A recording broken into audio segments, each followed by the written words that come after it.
ഹരേ കൃഷ്ണ. ഭഗവാന്റെ കൃപ കൊണ്ട് നമ്മൾ 15 ദശകങ്ങൾ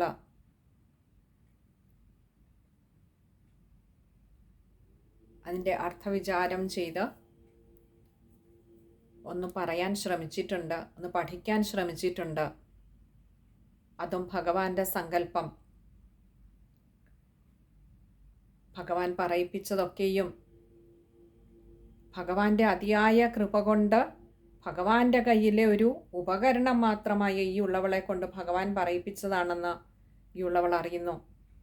ഭഗവാനെ പറഞ്ഞതൊക്കെയും അവിടുത്തെ വാക്കുകൾ അവിടുത്തെ തന്നെ പാദങ്ങളിൽ സമർപ്പിച്ചു കൊള്ളട്ടെ. ഇന്ന് ഈ 15-ാമത്തെ അധ്യായം സമ്പൂർണ്ണ പാരായണം ചെയ്ത് അതിൻ്റെ ഫലസിദ്ധിയും കൂടി പറഞ്ഞ് ഭഗവാന്റെ പാദാരവിന്ദങ്ങളിൽ സമർപ്പിക്കാമെന്ന് കരുതുന്നു. ഹരേ കൃഷ്ണ. ദശകം 15 കപിലോപദേശം.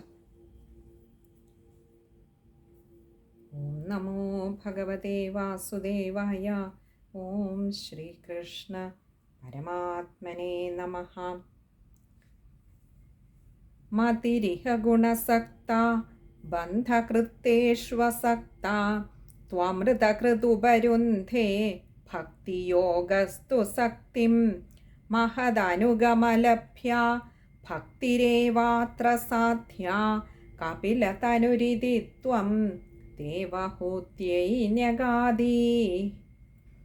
പ്രകൃതിമഹദഹങ്കാരാശ്ച മാത്രാശ്ച ഭൂതാന്യപി ഹൃദപി ദശാക്ഷി പുരുഷഃ പഞ്ചവിംശഃ ഇതി വിദിതവിഭാഗോ മുച്യതേ സൗ പ്രകൃത്യ കപിലതനുരിതി ത്വം ദേവഹൂത്യൈ ന്യഗാദി. പ്രകൃതിഗതഗുണൗഖൈർനാജ്യതേ പൂരുഷോയം യദി തു സജതി തസ്യാം തദ്ഗുണാസ്തം ഭജേരൻ മദനുഭജന തത്വാലോചനൈ സാപ്യപേയാൽ കപിലതനുരിതി ത്വം ദേവഹൂത്യൈ ന്യഗാദി. വിമലമതിരുപാത്തൈരാസനാദ്യൈർമദംഗം ഗരുഡസമധിരൂഢം ദിവ്യഭൂഷായുധാംഗം രുചിതുലിതതമാലം ശീലയേതാനുവേലം കപിലതനുരിതി ത്വം ദേവഹൂത്യൈ ന്യഗാദി. മമ ഗുണഗണലീലാകർണനൈഃ കീർത്തനാദ്യൈർമയി സുരസരിദോഘ പ്രഖ്യചിത്താനുവൃത്തിഃ ഭവതി പരമഭക്തിഃ സാഹി മൃത്യോർവിജേത്രീ കപിലതനുരിതി ത്വം ദേവഹൂത്യൈ ന്യഗാദി. അഹഹ ബഹുലഹിംസാ സഞ്ചിതാർത്ഥൈ കുടുംബം പ്രതിദിനമനുപുഷ്ണൻ സ്ത്രീജിതോ ബാലലാളീ വിശതി ഹി ഗൃഹസക്തോ യാതനാമയ്യഭക്ത കപിലതനുരിതി ത്വം ദേവഹൂത്യൈ ന്യഗാദി. യുവതി ജഠരഖിന്നോ ജാതബോധോപ്യകാണ്ഡേ പ്രസവഗളിതബോധ പീഡയോല്ലംഘ്യ ബാല്യം പുനരപിബതമുഹ്യത്യേവ താരുണ്യകാലേ കപിലതനുരിതി ത്വം ദേവഹൂത്യൈ ന്യഗാദി. പിതൃസുരഗണയാജി ധാർമ്മികോ യോ ഗൃഹസ്ഥ സ ച നിപതതി കാലേ ദക്ഷിണാധ്വോപഗാമി മയി നിഹിതമകാമം കർമ്മതൂദക്പഥാർത്ഥം കപിലതനുരിതി ത്വം ദേവഹൂത്യൈ ന്യഗാദി. ഇതി സുവിദിതവേദ്യാം ദേവഹേ ദേവഹൂതിം കൃതനുതിമനുഗൃഹ്യ ത്വം ഗതോ യോഗിസംഘൈഃ വിമലമതിരഥാസൗ ഭക്തിയോഗേന മുക്താ ത്വമപി ജനഹിതാർത്ഥം വർത്തസേ പ്രാഗുദീച്യാം പരമകിമുബഹൂക്ത്യാ ത്വത്പദാംഭോജഭക്തിം സകലഭയവിനേത്രീം സർവകാമോപനേത്രീം വദസി ഖലു ദൃഢം ത്വം തദ്വിധൂയാമയാന്മേ ഗുരുപവനപുരേശ ത്വയ്യുപാധസ്വഭക്തിം ഗുരുപവനപുരേശ ത്വയ്യുപാധൽ സ്വഭക്തിം. സർവത്ര ഗോവിന്ദനാമസങ്കീർത്തനം. ഗോവിന്ദ ഗോവിന്ദ. ഈ 15ാമത്തെ ദശകം 14ഉം 15ഉം കൂടി ചേർത്താണ് വായിക്കേണ്ടത് എന്ന് എൻ്റെ ഗുരു പറയാറുണ്ട്. അത് മുറിച്ച് വായിക്കരുത്. 14 വെച്ച് വായിച്ച് നിർത്തരുത്. 14ഉം 15ഉം ഭഗവാന്റെ കപിലാവതാരവും കപിലോപദേശവും ചേർത്ത് തന്നെ വായിക്കണമെന്ന് എൻ്റെ ഗുരു പറഞ്ഞു തന്നിട്ടുണ്ട്. അത് ചേർത്ത് തന്നെ കഴിയുന്നതും വായിക്കാൻ ശ്രമിക്കുക. ഇനി ഈ കപില അവതാരവും കപിലോപദേശവും ഒക്കെ വായിച്ചാൽ ശ്രദ്ധയോടുകൂടി വായിക്കുന്നവർക്ക്, പഠിക്കുന്നവർക്ക് അതിനുള്ള ഫലപ്രാപ്തിയായി പറഞ്ഞിരിക്കുന്നത് സാക്ഷാൽ ശ്രീഹരി ഭഗവാന്റെ പാദപ്രാപ്തി തന്നെയാണ്. അതിന് ഏറ്റവും നല്ല ഉദാഹരണം കൂടിയാണ് ഈ ഭഗവാന്റെ കപിലോപദേശത്തിൽ അമ്മയായ ദേവഹൂതി ദേവിയുടെ കഥയിലൂടെ നമുക്ക് കാണിച്ചു തരുന്നത്. ഈ തത്വത്തെ, കാപിലമെന്ന ഈ ഒരു തത്വത്തെ, കപിലോപദേശത്തിൽ ഭഗവാൻ പറഞ്ഞു തന്ന തത്വങ്ങളെയൊക്കെ നന്നായി മനസ്സിൽ ഉറപ്പിക്കാൻ കഴിഞ്ഞാൽ ഈ ഒരു ജന്മം മുഴുവനും തന്നെ കഷ്ടതകളുടെ, പീഡകളുടെ യാത്രയാണ് ഓരോ സൃഷ്ടിക്കുമെന്ന് മനസ്സിലാക്കാം. അപ്പോൾ എന്തിനായി ഈ ഭൂമിയിലേക്ക് വന്നു, എന്തിനീ പീഡകൾ ഏറ്റെടുക്കുന്നു എന്ന് ചോദിച്ചാൽ അതൊക്കെ പൂർവജന്മാർജിതമായ കർമ്മങ്ങളുടെ ബാക്കി പത്രമാണ് എന്ന് മനസ്സിലാക്കാൻ കഴിയും. ആ ഒരു തത്വം മനസ്സിൽ നന്നായി ഉറച്ചു കഴിഞ്ഞാൽ പിന്നിതിൽ നിന്നും കരകയറാനുള്ള മാർഗം എന്താണെന്ന് നമ്മൾ തന്നെ അന്വേഷിക്കാൻ തുടങ്ങും. അതും ഭഗവാൻ തന്നെ പറഞ്ഞു തന്നു. വേഷഭൂഷാദികൾ അണിഞ്ഞ, മഞ്ഞ പട്ടുടയാട ഉടുത്ത, ഗരുഡോപരിയായി വിലസുന്ന ചതുർബാഹുക്കളോട് കൂടി ആ ശ്രീഹരി ഭഗവാനെ നന്നായി മനസ്സിൽ ധ്യാനിച്ച് മനസ്സിനെ ആ പാദങ്ങളിൽ ഉറപ്പിച്ചു നിർത്തിക്കൊണ്ട് സദാ ഭഗവാനെ തന്നെ വിചാരം ചെയ്യാൻ നമുക്കിവിടെ കപില ഭഗവാൻ തന്നെ നമുക്ക് ഉപദേശം തരുന്നു. എപ്പോഴും ഭഗവാന്റെ കീർത്തനങ്ങളെ കേൾക്കുക, എപ്പോഴും ഭഗവാന്റെ ചരിതങ്ങൾ കേൾക്കുക, എപ്പോഴും ഭഗവാനെ കീർത്തിക്കുക, സ്തുതിക്കുക. അങ്ങനെ ആ ഒരു അമൃതാകുന്ന ഭഗവാന്റെ നാമാമൃതമാകുന്ന ഗംഗാപ്രവാഹത്തിൽ സദാ മുഴുകി കഴിയാൻ കഴിഞ്ഞാൽ ഭഗവാൻ തന്നെ പറയുന്നു, മൃത്യുവിനെ പോലും ജയിക്കാനാവും. മൃത്യു എന്ന കടമ്പ നമ്മൾ പോലും അറിയാതെ കടന്നു പോകുന്നു. അതല്ല, ഭാര്യ, ഭർത്തൃ, പുത്ര, കുടുംബ, സമ്പദ് വിചാരങ്ങളിൽ മനസ്സിനെ ചേർത്ത് വെക്കുകയാണെങ്കിൽ ഈ കടമ്പ കടക്കാൻ വലിയ ബുദ്ധിമുട്ടാണ്. മരണം എന്നത് ഒരു ഭീകര സത്വമായി മനസ്സിൽ എന്നും നിറഞ്ഞു നിൽക്കും. കാരണം എൻ്റേത് എന്ന് ഞാൻ കരുതുന്നതിനെയൊക്കെ വിട്ടുപോകണമല്ലോ എന്ന ചിന്ത. മറിച്ച് ആ ഭഗവാനിങ്കിലേക്ക് മനസ്സിനെ ചേർത്ത് വെച്ചിട്ടുണ്ടെങ്കിൽ ഈ കടമ്പ നമ്മൾ പോലും അറിയാതെ കടന്നു പോകുന്നു. ആ ഭഗവത് സ്വരൂപത്തെ സദാ മനസ്സിൽ വിചാരം ചെയ്ത്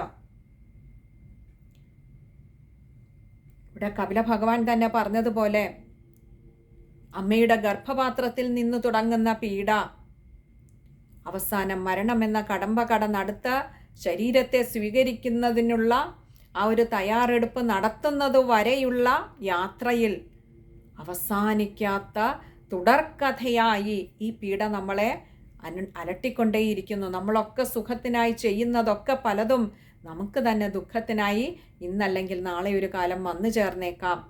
കാരണം സുഖത്തിനോട് ചേർന്നിരിക്കുന്നതാണ് ദുഃഖവും.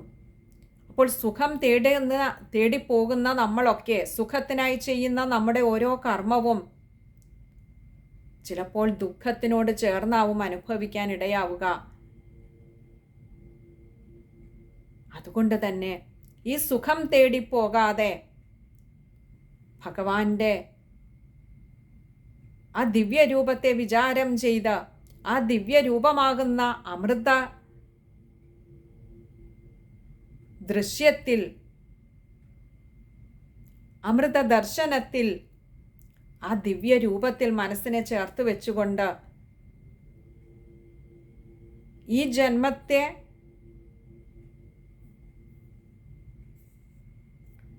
നമ്മൾ ഈ ഒരു ജന്മം ചെയ്തതൊക്കെ തന്നെയും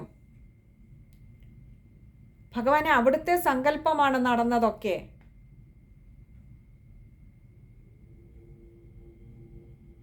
ഈ ജന്മത്തെ നമുക്ക് ഹരിനാമ കീർത്തനത്തിൽ പറയുന്നത് പോലെ മന്നിങ്കൽ വന്നിഹ പിറന്നന്നു തൊട്ടു പുനരെന്തോന്നു വാങ്മനസ് ദേഹങ്ങൾ ചെയ്തതും എന്തിന്നി മേലിലതു എല്ലാം നിനക്ക് ഹൃദി സന്തോഷമായി വരിക നാരായണായ നമ. ഈ ഭൂമിയിൽ വന്ന് പിറന്ന അന്നു മുതൽ മനസ്സുകൊണ്ടും വാക്കുകൊണ്ടും ദേഹം കൊണ്ടും നമ്മൾ എന്തൊക്കെ ചെയ്തിരിക്കുന്നുവോ കഴിഞ്ഞില്ല.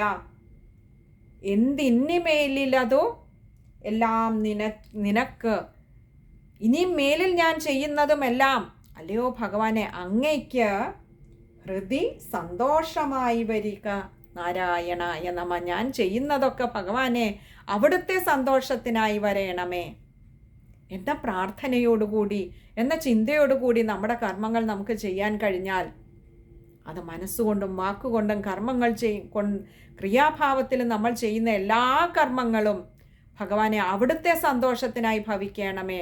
നമ്മളൊക്കെ ചെയ്യുന്നത് പലപ്പോഴും നമ്മുടെ ചുറ്റിനുമുള്ള ഒരു ലോകത്തെ തൃപ്തിപ്പെടുത്താൻ അവരുടെ പ്രീതിക്കായിക്കൊണ്ട് ചെയ്യുമ്പോൾ സുഖദുഃഖങ്ങൾ അതിനോട് ചേർന്നിരിക്കുന്നു എന്ന് നമ്മൾ പലപ്പോഴും അറിയാതെ പോകുന്നു.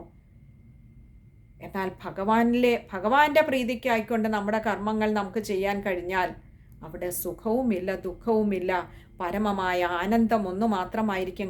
കാരണം മനസ്സ് ആ ഭഗവത് വിചാരത്തിലാണ്. അങ്ങനെയുള്ള ഒരു മഹാത്മാവിൻ്റെ, ഒരു സജ്ജനത്തിൻ്റെ മനസ്സ്, ഒരു ഭക്തൻ്റെ മനസ്സ് സദാ ഭഗവാനിലാണ് ലയിച്ചു ചേർന്ന് നിൽക്കുന്നത്, ചേർന്നിരിക്കുകയാണ്.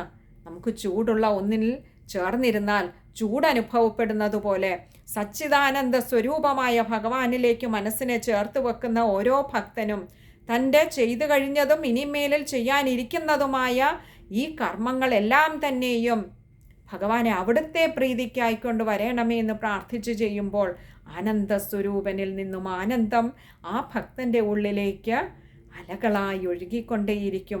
ആ ഗംഗാപ്രവാഹത്തിൽ സജ്ജനങ്ങൾ സദാ അലിഞ്ഞു ചേരും, ഭഗവാനെ കീർത്തിച്ചു കൊണ്ടിരിക്കും. അവരുടെ നാവിൽ നിന്നും വീഴുന്ന ഓരോ വാക്കും ഭഗവാനെ അവിടുത്തെ ചരിതങ്ങളായിരിക്കും, അവിടുത്തെ ഗുണങ്ങളായിരിക്കും, അവിടുത്തെ കഥകളായിരിക്കും. അങ്ങനെ ആ ദേവഹൂതി ദേവിയെ പോലെ സദാ ഭഗവാനെ അവിടുത്തെ വിചാരം ചെയ്തുകൊണ്ട് ചെയ്യുന്ന കർമ്മങ്ങളൊക്കെ അവിടുത്തെ പ്രീതിക്കായിക്കൊണ്ട് വരണമേ എന്ന് പ്രാർത്ഥിച്ചുകൊണ്ട് എൻ്റെ ഭഗവാനെ അവിടുന്ന് അവിടുത്തെ ഭക്തരായിട്ടുള്ള ഞങ്ങളെയൊക്കെയും ഭഗവാനെ അവിടുന്ന് ഈ തത്വോപദേശത്തിൽ ഉറപ്പിച്ചു നിർത്തിക്കൊണ്ട് മനസ്സിനെ ചേർത്ത് വയ്ക്കാൻ, മനസ്സിൽ നന്നായി അതിനെ ഒന്ന് ഉറപ്പിക്കാൻ കഴിയണമേ. അങ്ങനെ ആ പാതാരവിന്ദങ്ങളിൽ ഞങ്ങൾക്കും അവിടുന്ന് ഇടം തരയണമേ എന്ന് പ്രാർത്ഥിച്ചുകൊണ്ട് അവിടുന്ന് പറയിപ്പിച്ച ഈ തത്വസാരത്തിൽ അജ്ഞാനിയായ ഈ ഉള്ളവൾക്ക് പല പിഴവുകളും വന്നിട്ടുണ്ടാവാം. ഭഗവാനെ പൊറുക്കേണമേ എന്ന് പ്രാർത്ഥിച്ചുകൊണ്ട് പറയിപ്പിച്ച സത്തായിട്ടുള്ള വാക്കുകളൊക്കെയും ഭഗവാനെ അവിടുത്തെ കാരുണ്യമാണെന്ന് തിരിച്ചറിഞ്ഞുകൊണ്ട് എല്ലാം പൂജാമലരുകളായി അവിടുത്തെ തന്നെ പാദങ്ങളിൽ സമർപ്പിച്ചു കൊള്ളട്ടെ. സർവത്ര ഗോവിന്ദനാമ സങ്കീർത്തനം ഗോവിന്ദ ഗോവിന്ദ. ഹരി ഓം.